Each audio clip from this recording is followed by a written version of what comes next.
আসসালামু আলাইকুম। আজকে আরেকটা নতুন ভিডিও নিয়ে আসলাম। তো আজকে হচ্ছে বৃষ্টি নামতাছিল অনেক, সারাদিন ধরে বৃষ্টি নামতেছিল। তো আপুরে বললাম যে আপু বলছিল যে কী রান্না করবো কী রান্না করবো। তো আপুরে বললাম যে আপু ভুনা খিচুড়ি রান্না করো, তো সবাই মিলে খাবো।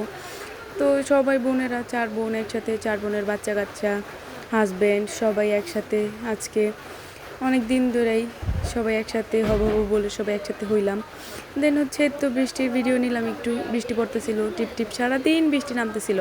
তো এখানে আপু হচ্ছে সব প্রিপারেশন নিল, ডাল ভেজে নিল।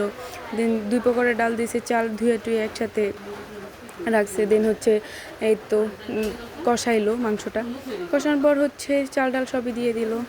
তারপর হচ্ছে শুটকির ভর্তা বানানো হবে, কারণ ভুনা খিচুড়ির সাথে শুটকির ভর্তা হইলে একটু অন্যরকম মজা। এই তো সবাই মিলে একসাথে খাইতে বসলাম, সবাই খাইতেছিল, বাচ্চারা খাইতেছিল সবাই একসাথে। তো সবাই মিলে একসাথে খাওয়ার মজাই আলাদা, সব বোনেরা, বোনের বাচ্চারা সবাই একসাথে। তো এখানে আমি খাইতেছিলাম, তো আমার ভিডিওটা নিল একটু। তো সবাই মিলে একসাথে খাইতেছি। আল্লাহ হাফিজ।